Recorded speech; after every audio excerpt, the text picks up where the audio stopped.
And you say there's nothing wrong with it at all? Oh, how should I know? I've never driven the thing. It's a fine automobile, George. And the price. What do you think, Jackson? You know what I think. I already gave you my share, George. We could own a motor car, George, and for only $50. The price does actually seem rather low, man. Well, you can pay more if you like. Makes no difference to me. Are these yours? George, why would a woman need driving gloves? I don't know whose those are, but you can have them if you take the automobile. Do we have a deal?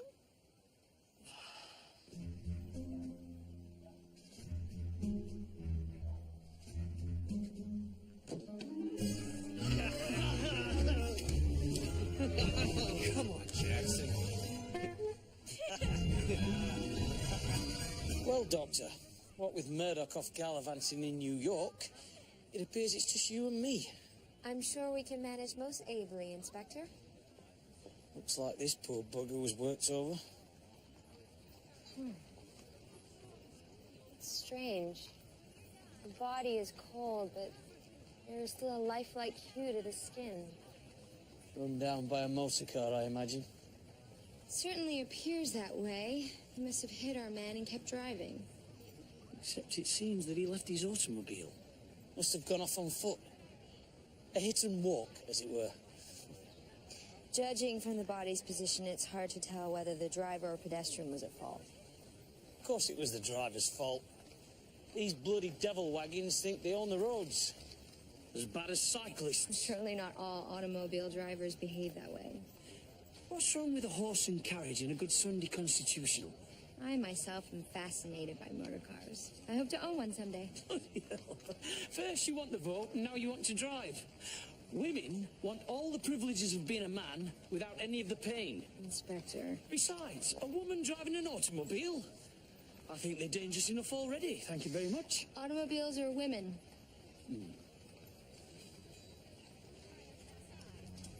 Inspector, this is unusual. What is it, Doctor? This tire tread here is different from the one that ran him over here. Two treads? I believe this man was run over by two different motor cars.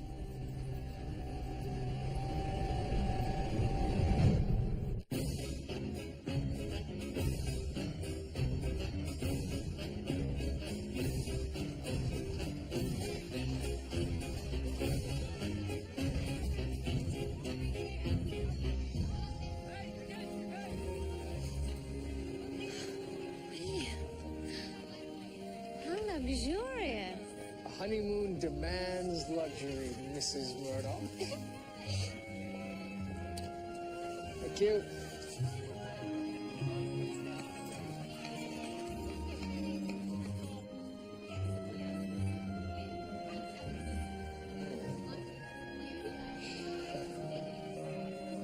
I've got those.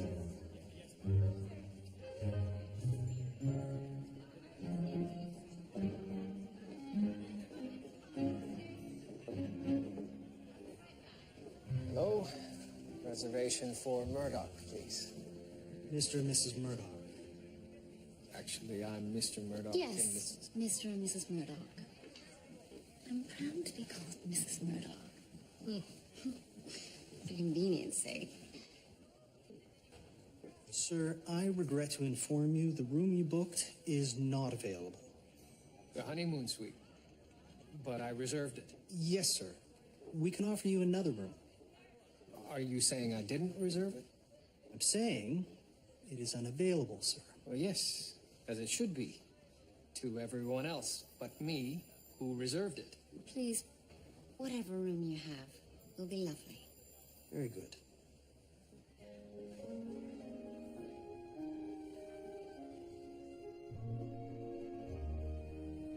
The room is very nice. Julia, this is our honeymoon. We're meant to be in the honeymoon suite. Even a brick wall can be romantic, can you? Is there anything else you'll be needing, sir? No, that'll be all, thank you. Here you are. Thank you. Sir, this doesn't appear to be real money, sir.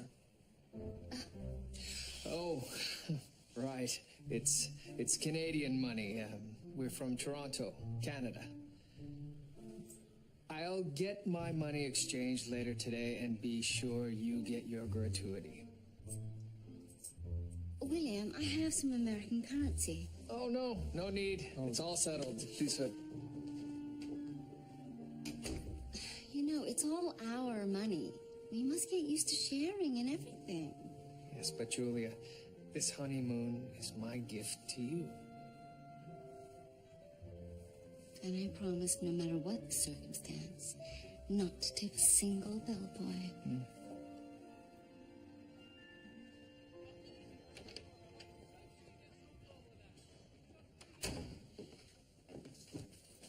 Tell me what you saw right before you hit him. I didn't see anything. Bill, take your hat off. You look a mess. Was he standing or was he lying down? I don't know. How'd you find me? There were only 100 automobiles in the whole city. You left yours at the scene of the crime. Crime? No, I didn't do anything. You ran him over. I can't be blamed for something I did in a drunken stupor. A man was killed. Someone's at fault. Now what I want to know is whether he was standing at the side of the road when you hit him or whether he was already lying down. I'm sorry. I can't remember. Yep, she's a real beauty. Power of 8 horses under there. And the gold stripes match the oil lamps. That's very sharp. Bunch of bloody fools. Where'd you get this? Sir, we got it this morning. This is where we have the day off. We're going to take a little road trip. Would you like to go for a ride, sir? In that? With you lot? Sir, are you sure you don't need me to stay at the station? I mean, the incident this morning and the detective off in New York. Crabtree, I'm a police inspector. I can handle a case on my own. Just make sure you're back in work tomorrow morning, bright and early. Sir? Yes, sir. That's it then, lads. The open road is ours. There's only room for 2 up front, though. Driver. Good side, driver. Dicky seat again. Cranker, Henry. Oh, you gotta earn your keep. Start her up.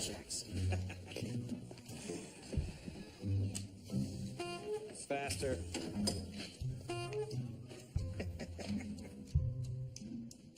Tonight we'll dine at Delmonico's, assuming they honor that reservation. But first... Hello?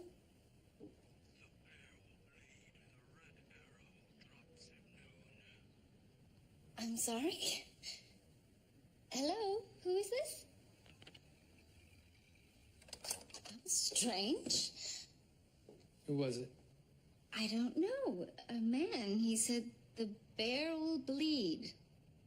The bear will bleed. What else did he say? The bear will bleed. The red arrow drops at noon. Then he hung up. Strange. No matter. Clearly it was a message for someone else. Now, You and I have a date with the Museum of Natural History. Broken tibia on the left leg, significant abrasions on the right, possibly due to being dragged. Numerous gashes, including large wounds to the right arm, shoulder, and the head. Meaning? Other than the lifelike skin tone, everything is consistent with being run over. Twice. So can you tell which motorcar hit him first? No, but I can confirm that he was already dead as of sometime late last night. So the driver from this morning isn't responsible? Any idea who the dead man is? I'm afraid not. But I did find these driving gloves, and he was wearing this pin. Toronto Auto Club. An auto enthusiast himself, it appears. Take a right in here, Jackson. Right! That takes us out of our way! Well, we're on an adventure. Just take the right. Another one? We're in no rush. Just come right in here, Jackson. There we go. Here. Pull it in there. Pull it in there. Where are we going, George? Right here, right here. Stop here. Stop here. What are you two doing up here? Why are we stopping? Yes, why are we stopping, George? Lads, this is what having a motor car is all about. Hey, Mrs. Brooks. George Crabtree? Where did you find yourself an automobile? This is my automobile. Our motor car. Me and my chums chipped in and purchased it this morning. A purchase like this hardly seems wise on a constable's salary. 3 constables' salaries. Well, even so, isn't there a saying about fools and their money? Well, it's a shame you find it so foolish. Otherwise, I should think I'd like to take you for a drive at some point. Well, I have always wanted to go for a ride in a motor car. Maybe I could call round tomorrow. All right, then. Yes. Excellent. All right, lads, on we go. Ontario is ours for the discovering. 1 second, boy. Depress the pedal. Yep, there we are. Depress the gas. Yep. Put your back into it. Try. Good man, Dick. Good, nice. Huzzah. Here we are.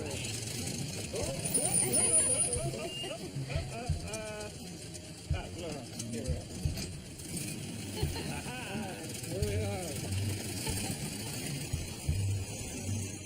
Getting the hang of this.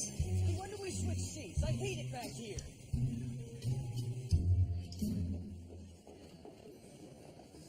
Julia, really, I am so sorry. It's fine, William. How was I to know the museum would be closed today? I had no idea it was an American holiday. What on earth is Decoration Day? Some kind of memorial holiday, I believe. We can have fun right here. Why don't we open that bottle of champagne? Oh, good idea. I'll get some ice, and I'll meet you upstairs. Or we could just have it sent up. It'll be much faster if I get it.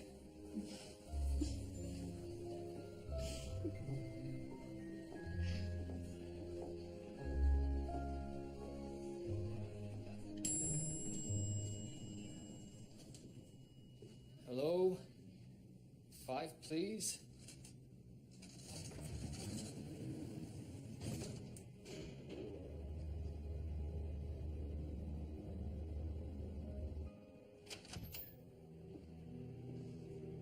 Julia?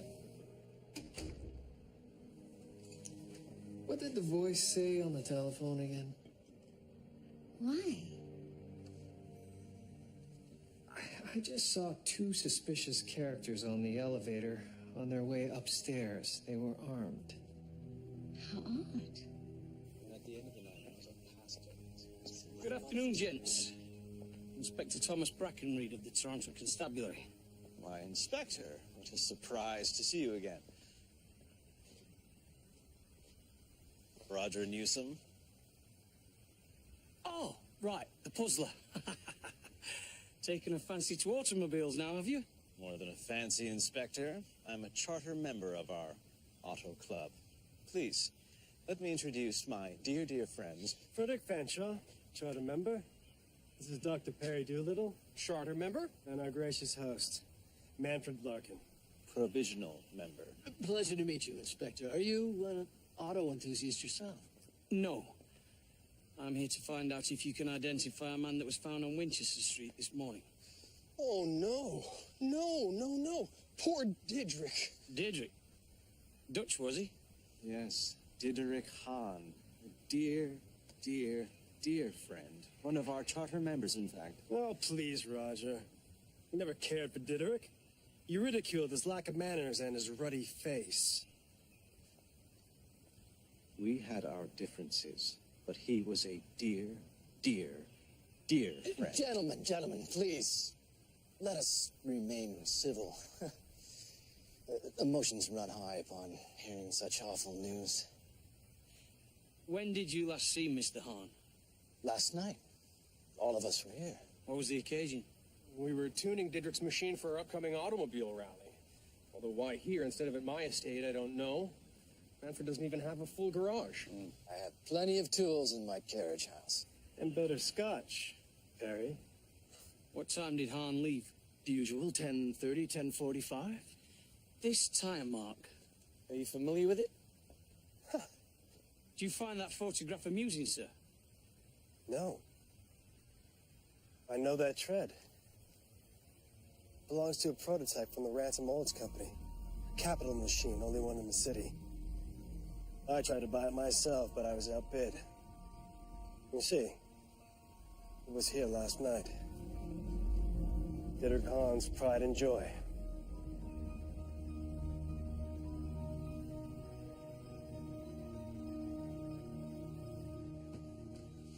Good afternoon, Mrs. Hahn. Chief Inspector Thomas Brackenreed, Toronto Constabulary. I have news of your husband, but first I need to take a look at his automobile. I sold it this morning. I can't wait to see the look on his face when he finds out how little I got for it. What's he done now? Found trouble with another two-bit hussy? You sold his motor car this morning? Mm-hmm. To 3 constables, in fact.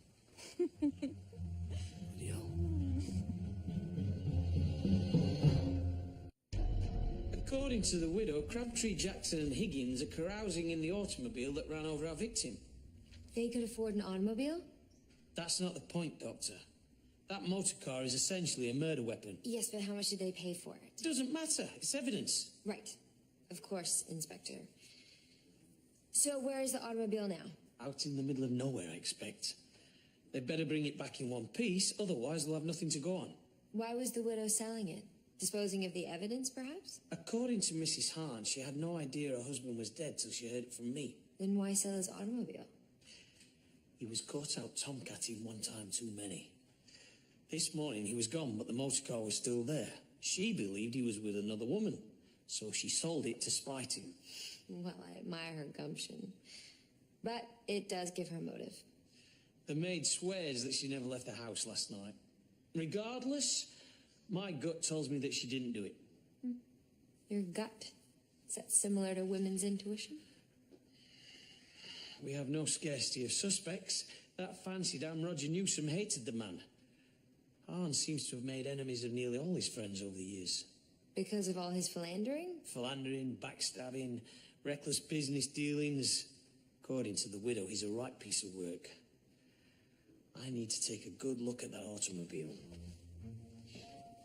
Really, though, you must know how much they paid for it.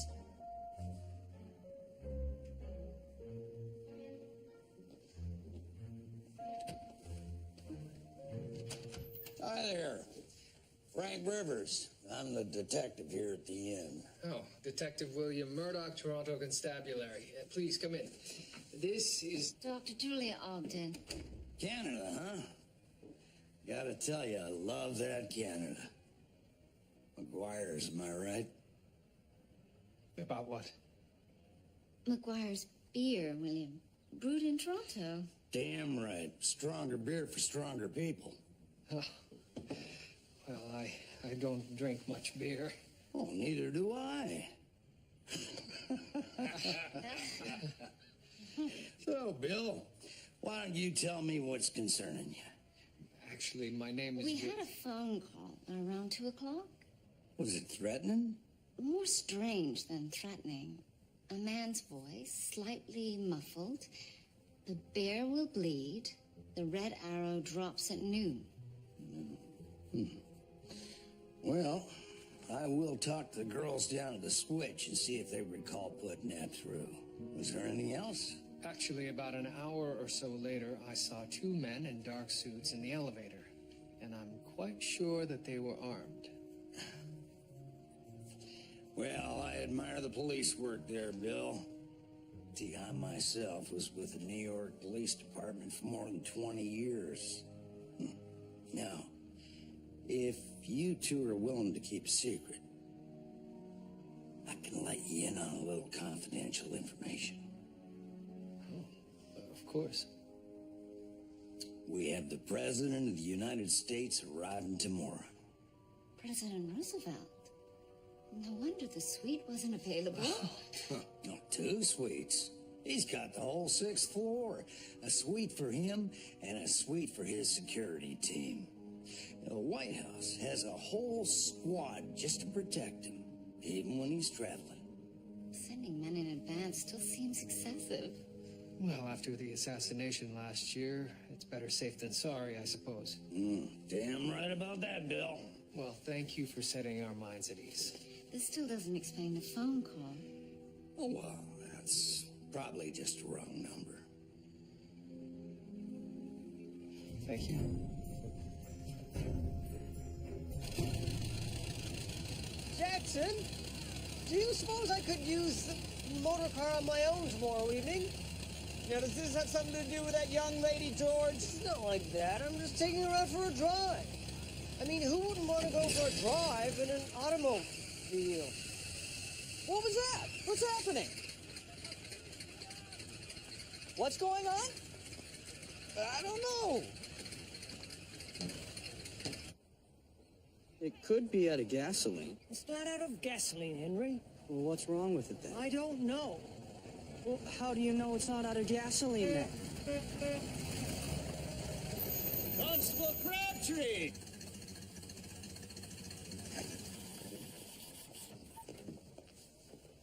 Come now. Surely you remember me? Roger Newsom of the Mimico Newsoms. Ah, yes. Mr. Newsom, of course. Appears you gentlemen could use some help. We can manage, thank you. No, we can't. We are broken down, sir. Hang a minute. You gents bought this machine from Diederik Hahn, did you? From his wife, actually. Oh, I'm sure we can lend a hand. I know Diederik's old girl well. Almost as well as you know his old lady. Just what are you insinuating? Nothing. Nothing. Diederik's wife is a friend, Roger. She deserves our compassion for having been stuck so long with that blasted fool. Hey, Roger, please, we're all friends here. How much do you 3 pay for this, anyway? We may be constables, but we are men of means. I'm sure that you are. I'm simply trying to make you an offer. How much would you take for it? It's not for sale. We are roadsters, sir. We live for this automobile. Every man has his price. Just name it. Come now, Freddie, that's enough. It's terrific the police constables can afford a motor car. The automobile is the great democratic instrument. If every man has a motor car, the streets will be overwhelmed. Then we'll build more streets, all interconnected with a single roadway that reaches from coast to coast. Now that's an idea. What a journey that would be. It would take forever. What would you call it? The Transverse Continental Motorcar Thoroughfare. It's a bit of a mouthful. Maybe just the Trans-Canada. No, that's a stupid name, George. Wouldn't you run out of gasoline? When every man has a motor car of his own, petrol stations will populate every city in town. It's a fine vision, Perry, but I think we need to focus on getting city council to raise the speed limit. Indeed, Manfred. They say 10 miles per hour is scorching. I say, not so. There you go, constables. Give that a try.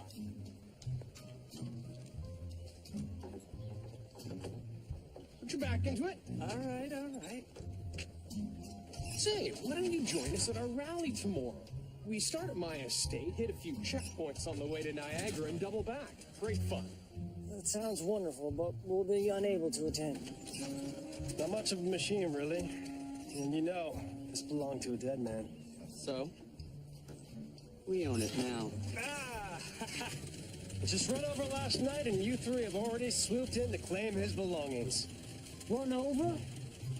Are you saying this automobile belonged to the man who was found on Winchester Street? That's right. We have to go back to the station. Now hold on. How much will it cost for me to buy this automobile? It's not for sale, sir. It's evidence.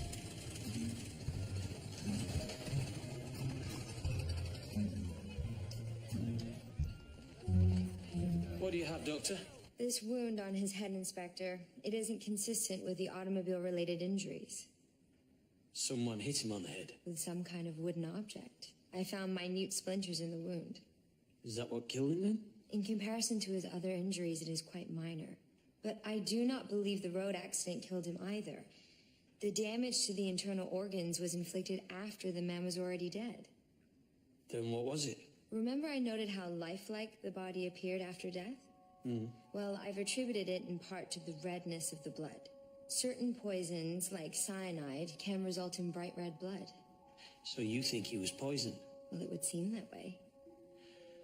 He was dead before he was run over. Before both times he was run over. Perhaps whoever killed him wanted it to look like a road accident. He was bashed on the head, poisoned, and then maimed by his own motor car. Someone really wanted this poor bugger dead.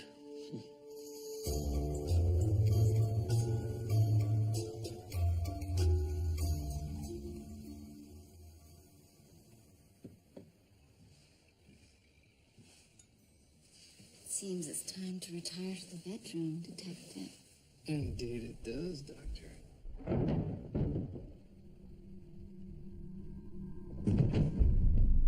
Dear God! What was that?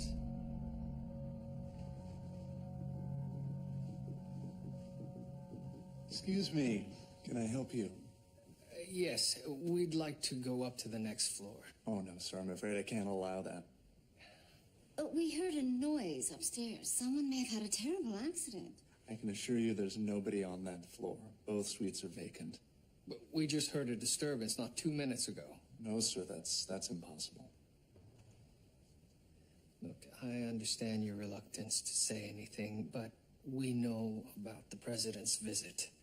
Something happened up there, and I intend to investigate. Sir, I've spoken to the president's security. Everything is under control. Is this about the gratuity? Please, return to your room.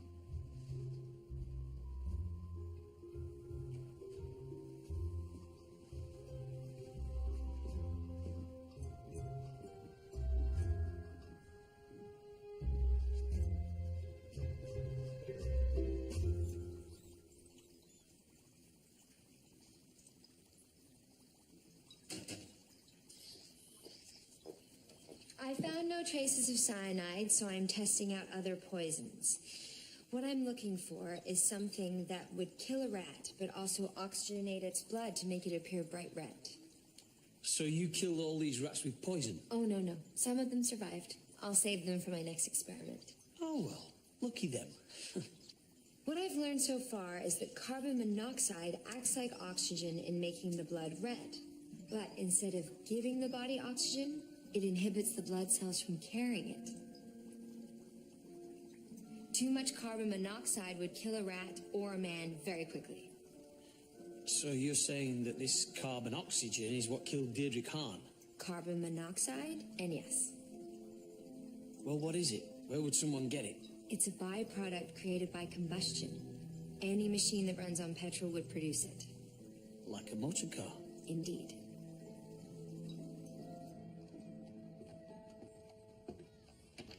Sir, why would someone run over a man who was already dead? To make it look like an accident. Dried blood. So if the automobile belonged to the dead man, who was driving it? One of his so-called friends from the auto club, I imagine. He was last seen with one of them. So the very tall one. He was eager to buy the motor car from us. Perhaps he didn't want the constabulary looking at it too closely. Frederick Fanshawe. Lawyer, I believe. Never trusted lawyers. But then that Dr. Doolittle also mentioned some sort of friendship with the dead man's wife. Said he sympathized with her for having been married so long to a blasted fool, as he put it. Helping a friend get away from a bad marriage. That's a motive. The widow also said something about Larkin owing Hahn money. Wouldn't somebody who owned an automobile be extremely wealthy? Present company excluded, of course. Larkin's a silk-stocking dandy. You should see the size of his estate. Sure. They're gone. The gloves. What gloves?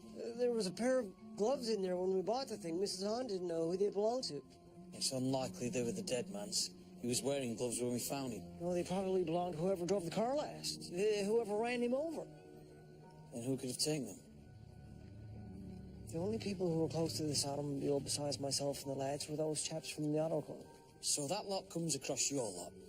One of them sees the gloves, realizes that's evidence left behind. Whoever it is snatches them back, thinking it's the last link between him and the murder. So one of the men from the auto club is our killer. I knew it from the second I laid eyes on those Ponzi twits. Looks like you, Jackson, and Higgins are going to be attending that auto rally tomorrow, Sunshine.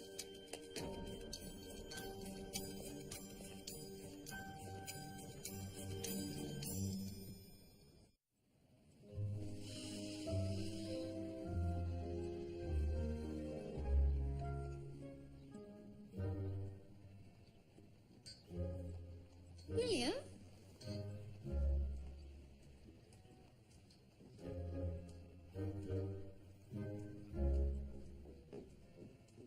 What on earth are you doing? Julia.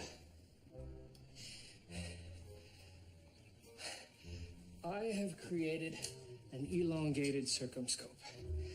Now, instead of merely peering around a corner and remaining unseen, this will allow us to see what's going on in the room a full story above us. I see. Where did you find those tubes? Don't use the water closet. Now, if you could help me by opening this window, we'll see what we can find in the room above us. Unfortunately, the field of vision will be quite small. Refracting light over such a long distance will mean that the image will be tiny. Oh, it's so big. But it goes in quite easily. And reaches right into that perfect spot. Is it working? Sit still. Yes, I can see an overturned chair, some blueprints, possibly of the hotel lobby. I imagine the presidential security team would need to study the floor plans of the hotel to ensure against surprises. Anything else? No. Oh, wait. I see a shoe, or at least, I think it's a shoe. Possibly on a man's foot, but I can't quite...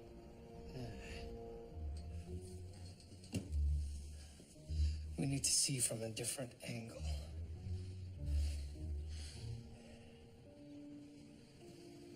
I have an idea.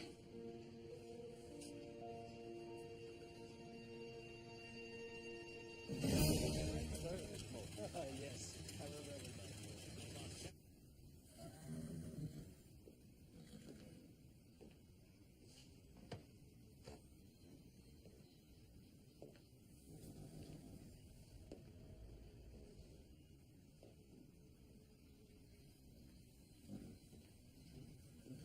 Constable, glad you could join us. Looking forward to a speedy jaunt? Mr. Newsom, where did you get those gloves? Your gloves. These, I bought them from my preferred glover. I'm gonna need you to accompany me to the station. Excuse me, what is this poppycock? You're under arrest, Mr. Newsom, on suspicion of murder.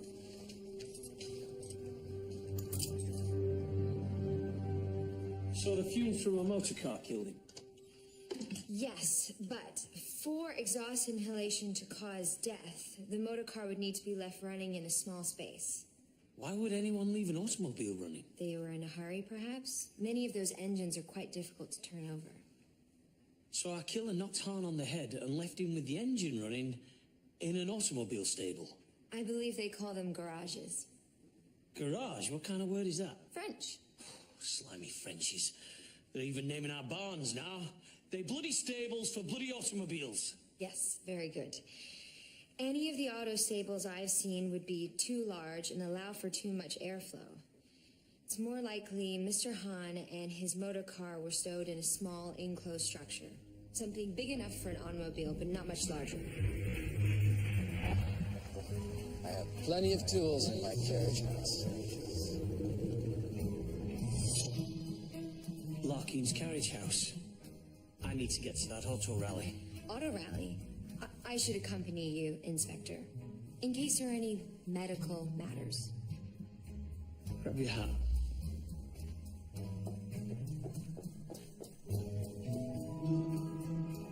They're not my gloves. I was lying. Please, I can't be arrested again. Do you have any idea the condition of your cells? Those gloves were in Diderik Hand's automobile. I know. I stole them, I admit it. I'll pay you back for them. I think you stole them because you knew they were evidence. Evidence? I stole them because I like them. A man of your means, Mr. Newsom. What's going on? Mr. Larkin, I'm afraid I'm placing Mr. Newsom here under arrest. Oh, no, I can't let you do that. Excuse me? Get in the motor car. We're going for a ride, gentlemen. After you. I can't fit. My shoulders are too wide. I think I can fit. Julia, are you sure? It's quite dark and dusty in there. Dust? Oh my, how can I ever manage? I've got it. Oh, I can see nothing really. The floor. Hold on, I can turn it. Dear God.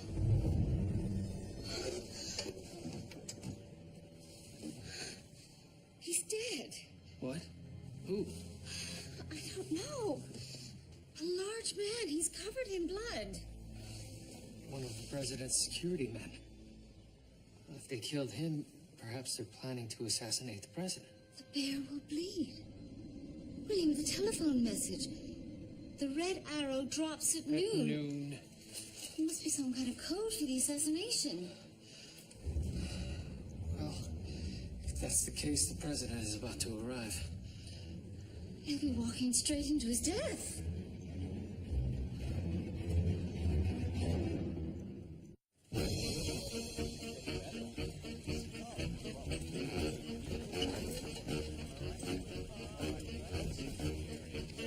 Jackson! Where's Larkin? I don't know, sir. Where's Crabtree? There, sir. Inspector! Just keep driving. Jackson, come on, let's get after him. Higgins, stay there. Hey, Inspector! We're not going to catch them in that carriage! Thank you! Jackson, get in the back. But I... You sure you can handle this thing? There can't be much to it.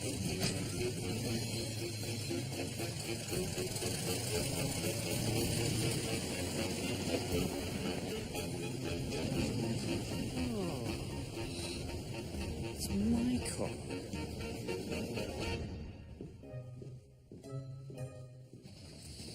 I'm afraid the elevator is currently closed to guests, sir. I could take you to the service elevator if... My God, man, this is an emergency. I haven't got any American currency. Please, hurry. Right this way. Julia! Now, just what is going on here, Manfred? We're taking a little trip across the border. I have a safe house there from which I will be sending the ransom demand to your family. You're don't intend to kidnap me, do you? I am kidnapping you, Roger. At this very moment. Kidnapper, kidnappee. Innocent bystander. Sorry about that, Constable. But I've been working on this plan for months. I didn't let dinner get in the way, and I'm certainly not going to let you ruin this. Rather fast, don't you think? Constable Crabtree's life could be at stake. Not him than me. There they are. We can catch them. Go faster. I'm trying. I know how fast this motor car can go. The pedal is extended all the way, Mr. Rudd, and the pedal is pressed against the middle.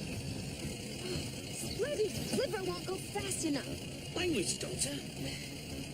We're carrying too much weight. Jackson, you're slowing us down.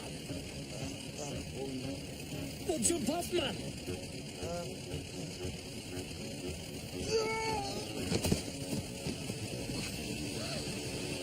That's more like it.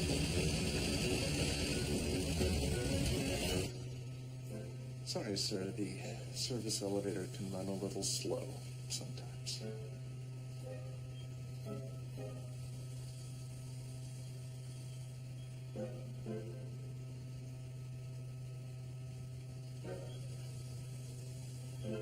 Should have taken the stairs. You're right.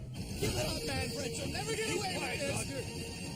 Man, all right. Don't shoot you there. Stay down, Roger.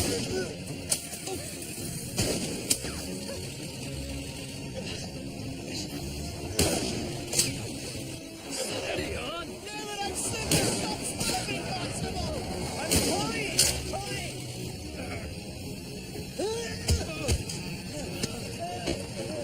Get in, Constable, yes. And pull the car over safely. I am in a very precarious position back here.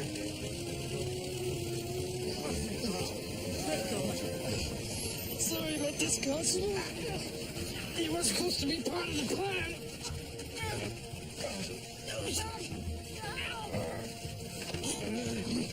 Sincerest apologies, Constable. Okay, get under arrest. Go.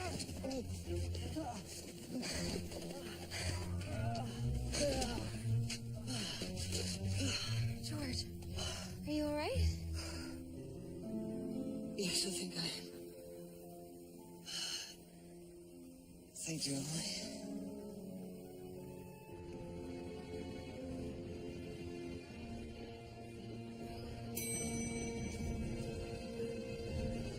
Mr. President! No!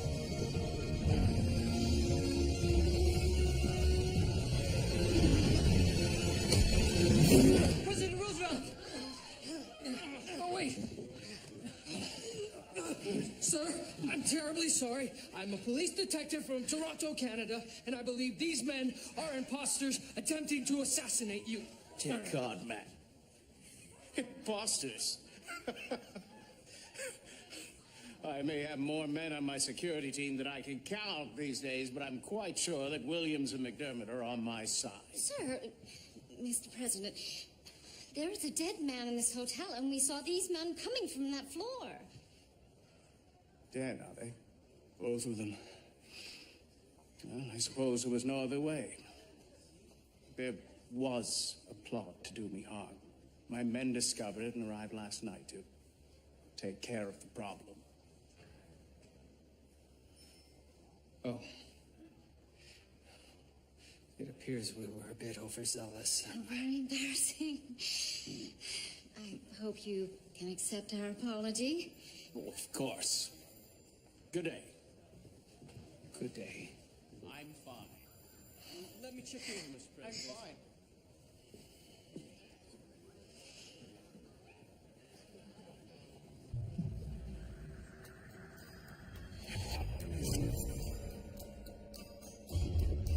McGuire's, am I right?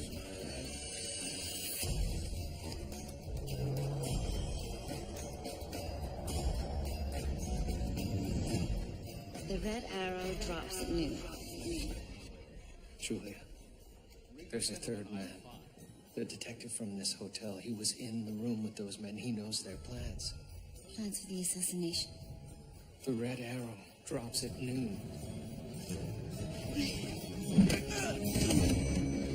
Stop right there! That's on your back! We got him, Mr. President! My God. You really have saved my life.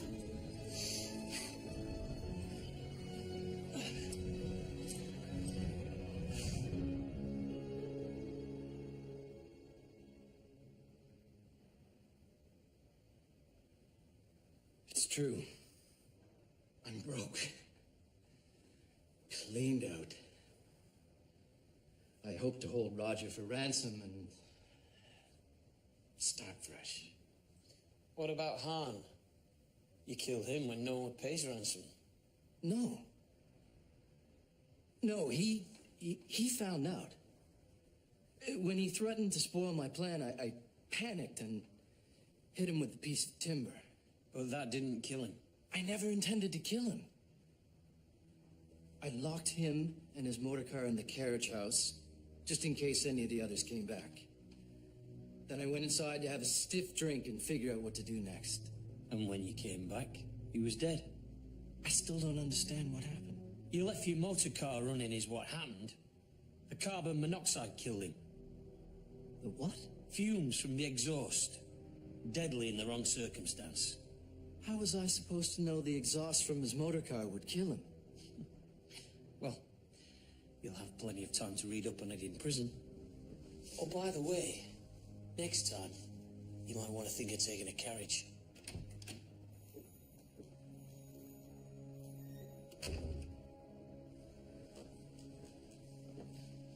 These are for the detective. Dr. Grace, I wanted to thank you again. You may have saved my life today. Well, it's a good thing I'm a better driver than you. Well, now, I was trying to get caught. So are you saying you were holding back? No, I'm just saying, who knows if you would have caught me if I didn't wrestle the gunman and stop the motor car. Well, perhaps you can take me for a drive in your new automobile sometime. As a thank you for saving your life. Of course, anytime. I'm free this afternoon. I can't this afternoon. I have to pick up an appointment. I have an appointment. Oh, I see. Well, another time then.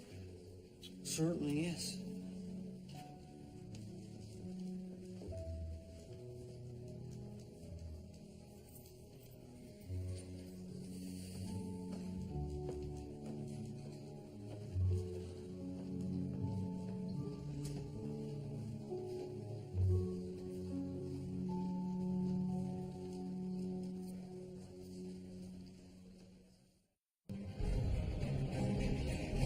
Can't thank you two enough.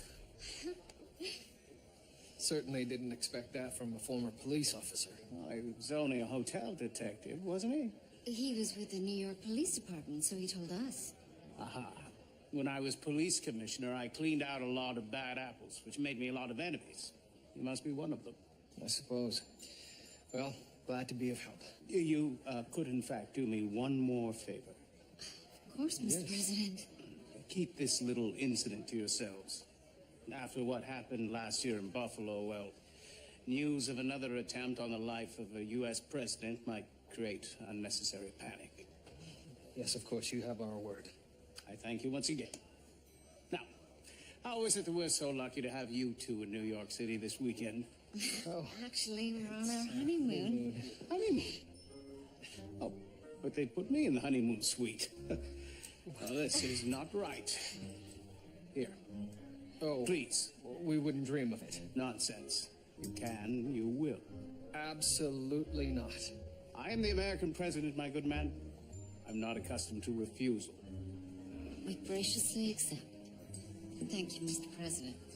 A woman of beauty and sense. You're a lucky man, detective. Well, it seems your plan for luxury may be coming together after all. Saving the life of the President of the United States does have its perks.